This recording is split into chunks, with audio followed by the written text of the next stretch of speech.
Bonjour, on se retrouve donc là pour la revue. Je pense que comme vous vous en doutez, de la Ferrari Daytona SP3.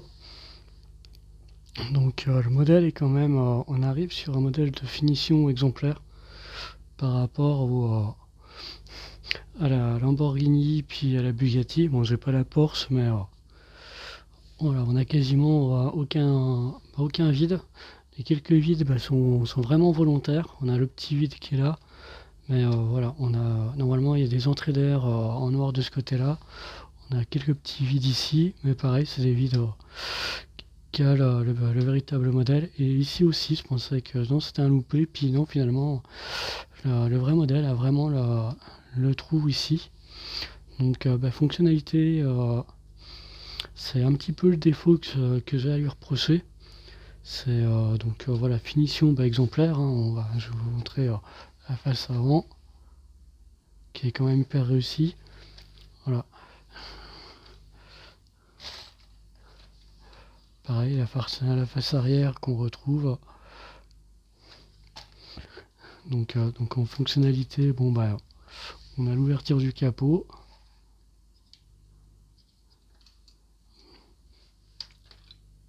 Voilà, avec le moulin,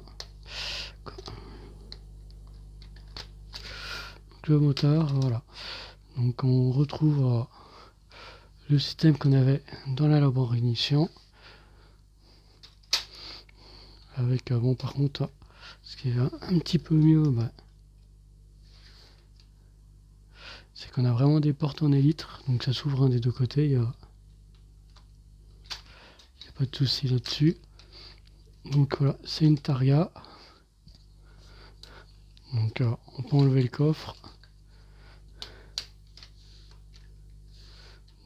Capot moteur qui est hyper réussi, ça c'est vraiment la partie là, c'est vraiment la partie que je préfère. Donc comme d'habitude, on a la direction qui est fonctionnelle.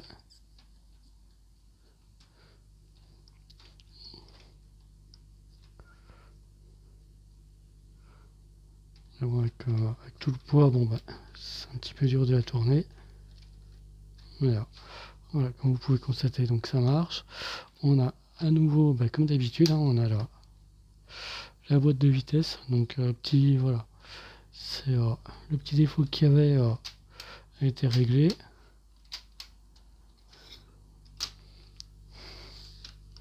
Donc par dessous, on a bien le fond plat.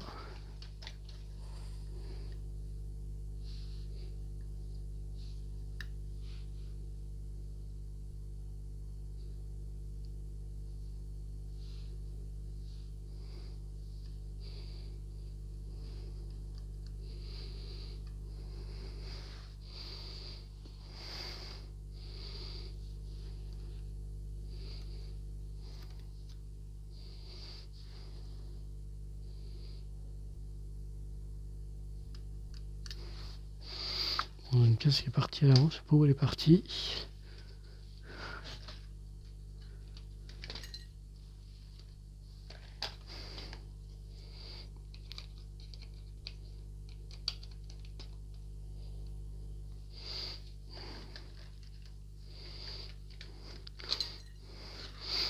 Décidément.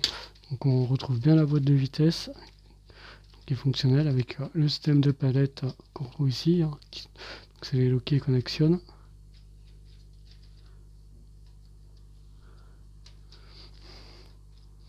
Donc voilà, chaque fois qu'on actionne la boîte de vitesse, on en a 4 comme ça.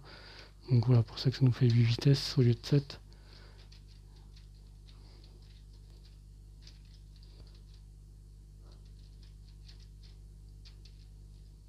Voilà, donc c'est bien la partie, voilà.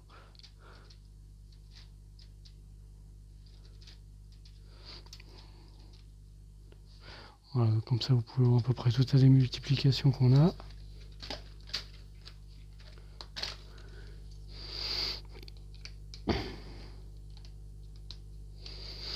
Donc petit défaut par rapport à d'habitude, là on n'a pas le petit sac à main qui allait dans le coffre. Cette fois il n'y a rien qui va dans le coffre, on n'a rien de spécial.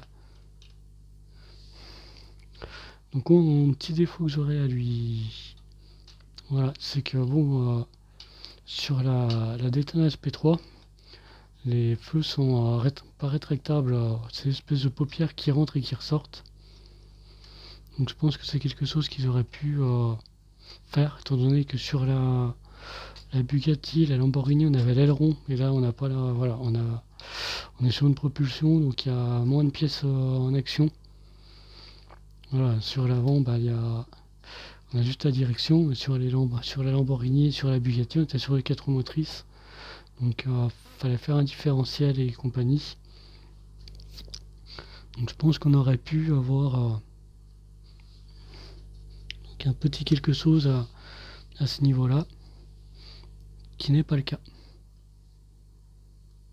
Voilà, c'est le petit défaut que voilà. Donc j'ai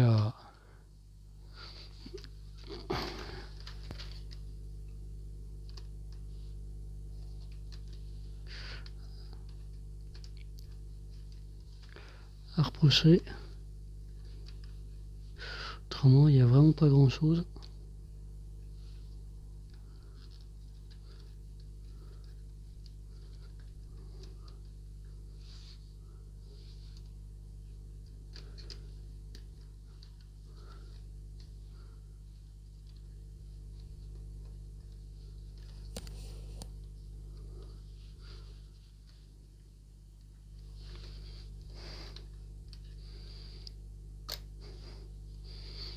Voilà, c'est juste la partie là qui s'était légèrement défaite.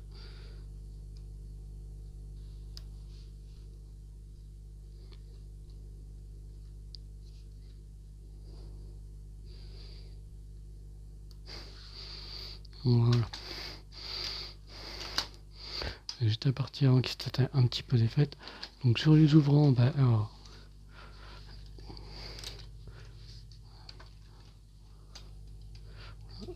on va la laisser tout ouvrant. Voilà, elle est vraiment magnifique. Quasiment. Bon, j'ai un petit souci sur l'arrière. L'arrière tient un petit peu de mal à tenir par moment. Quand si on la touche pas, il n'y a pas de souci. Mais voilà, avec les ouvrants, elle est vraiment sublime avec ces portières en élytre. Voilà, comme je vous disais, bon, j'ai pas touché là. Le capot moteur a tendance à redescendre tout seul. Bon, certains aiment bien le système, j'ai bien regardé. Bon, moi, il a un petit peu de jeu, il a tendance à redescendre tout seul. Bon, c'est pas dramatique, mais c'est un modèle qui est un peu plus large que les autres. Donc, ça, vous avez quand même à regarder. Au niveau, elle est un peu plus large que la Bugatti. Elle fait à peu près quoi. Elle est un peu plus, non, un peu plus large que la Lambo.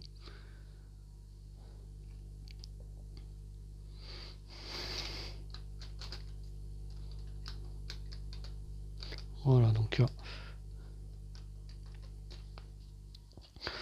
comme je dis, donc c'est un super modèle niveau finition qui est vraiment super.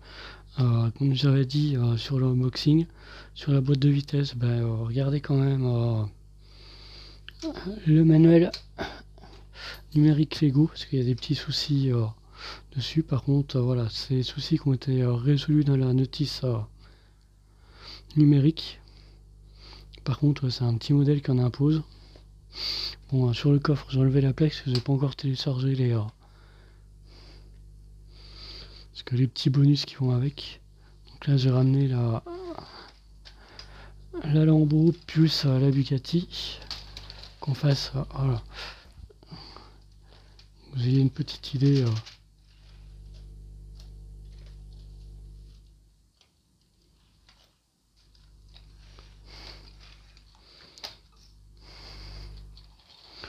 Donc par contre, en plus, c'est le premier modèle où on a un vrai capot. Hein. Parce qu'avant, sur la Bugatti, on l'a juste visible. Sur la Lambo, c'est juste une pièce qu'on enlève pour avoir accès au moteur. Donc mécanisme, hein, c'est le même mécanisme que. À part que là, on a un petit mécanisme en plus qui fait que ça se déporte. Mais autrement, on est. Voilà. Voilà, par contre, voilà, le petit souci, c'est que sur la Lambo, on avait. Voilà, je sais pas si vous voyez on avait un mécanisme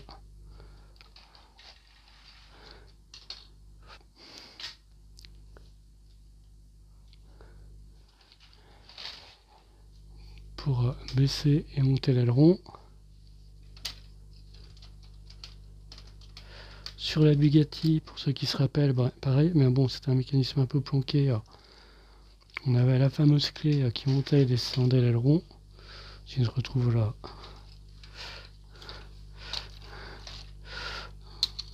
Là. Si c'est bon. Si je retrouve le trou. Voilà. On avait.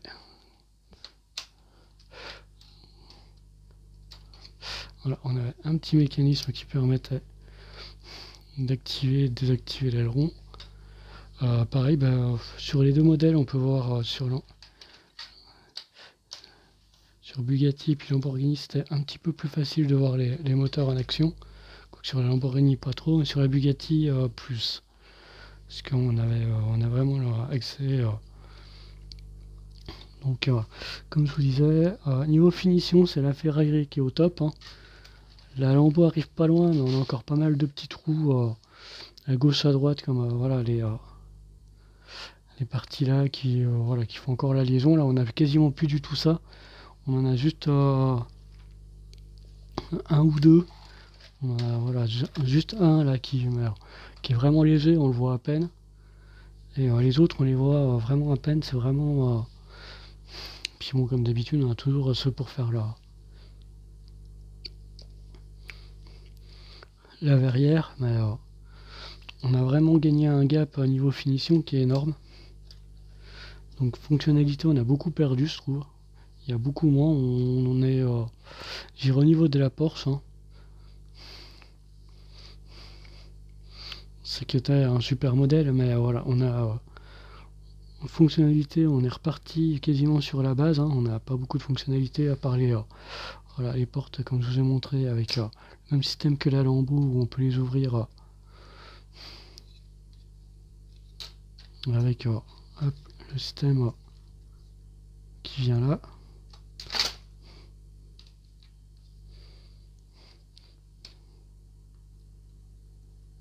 Pareil, au montage, faites attention là-dessus. Il y a pas mal de petites de sens qui sont. Voilà, faire attention là-dessus.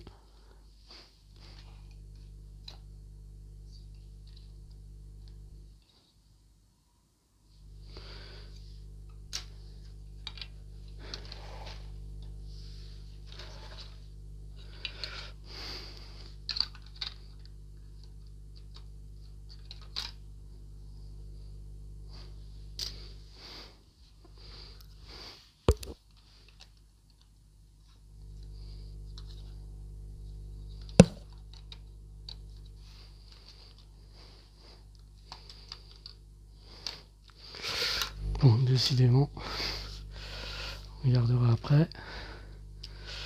Donc voilà, faites attention. Voilà, moi c'est que sur celui-là, j'ai un petit point dur qui est un peu compliqué.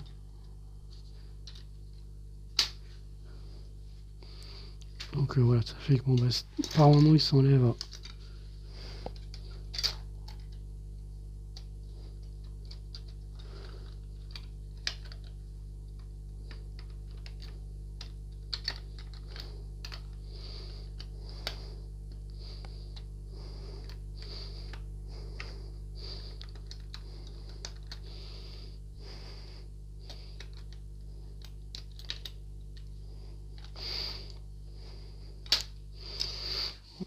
Je remettrai la pièce après. Donc voilà, donc ce sera tout pour le moment. Donc j'avoue que niveau fonctionnalité, il y a quand même toujours, malgré les petits soucis qu'on a eu de couleur sur la Lambo, il y a toujours une petite préférence sur la Lambo du fait des 4 roues motrices et de l'aileron. Niveau finition, bon, on a vraiment pris un gap, hein, pour être honnête. Il n'y a quasiment pas de trou. Voilà. Bon, là du coup on a un trou sur la partie parce que la pièce s'est enlevée.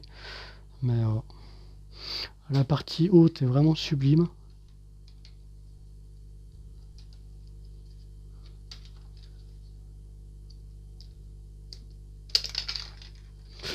Bon, déjà, c'est pas un unboxing, mais voilà.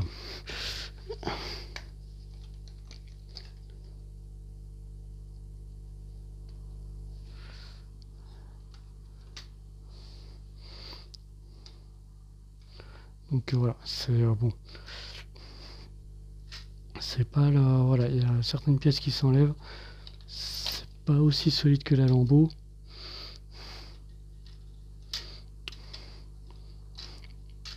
Donc voilà, comme je vous disais, moi voilà, j'ai toujours une petite préférence pour la Lamborghini. Par contre, la finition, on a vraiment pris un gap, il n'y a aucun autocollant, c'est toute la pièce topographiée, même la petite plaque qui va avec. Bon, je vais pas vous me relever pour la montrer. Ouais. La petite plaque, voilà, on a une petite plaque qui va avec, comme les Star Wars UCS. Donc voilà, c'est au niveau finition, on est top. On n'a quasiment aucun trou, et les trous qu'il y a, bah, c'est les trous qui sont présents sur le véritable modèle. Donc voilà, le petit défaut, c'est qu'on aurait bien aimé, bah, voilà, les paupières, il y a une partie qui se rabat devant, fermée ou ouverte. Que, voilà. Ça, le fait qu'on n'aurait pas l'aileron, je pense qu'il y aurait eu moyen de faire un système où on aurait pu avoir les pièces qui rentrent et qui ressortent à nouveau. Donc je pense que ça aurait pas été trop compliqué à faire. Sachant qu'on l'a déjà, voilà, on a déjà le système, on l'avait déjà, même si ça partait sur l'arrière, là ça partait sur l'avant, on aurait pu avoir un système, voilà, qui avance ou qui retire les pièces. C'est parti, voilà. Je pense que ça aurait été pas compliqué à faire. Sachant qu'on n'a pas de diff, on n'a pas d'aileron, donc je pense que ça aurait pas nécessité beaucoup de pièces. Je pense juste une rallonge avec voilà, une tirette et puis basta. C'était peut-être moyen de le faire. Bon, en mettant trois pièces rondes qui viennent et qui ressortent. Bon, voilà, comme dit, voilà, trois pièces comme ça, posées comme ça, qui descendent et qui remontent. Voilà, ça faisait les paupières qui montaient et qui descendent. Je pense que c'était pas bien compliqué à faire, donc voilà. Donc, comme je vous l'ai dit, hein, quand ça va bien, je vous le dis, quand ça va pas, je vous le dis. Donc voilà. Il y a, comme je vous le disais, c'est finition super. Bon, quelques petites pièces qui ont tendance à sauter par moment, où il faut faire attention, comme les rétros, certaines plaques latérales qui bougent un petit peu, voilà. La barre devant, et pareil, là, ce qu'on appelle le store derrière, il faut faire attention, la partie haute a tendance à sauter. Moi, je crois qu'elle a sauté à nouveau, ce pot, elle est passée. Donc on va regarder tout ça après. Donc sur ce, je vous quitte et puis bonne vidéo et bonne journée.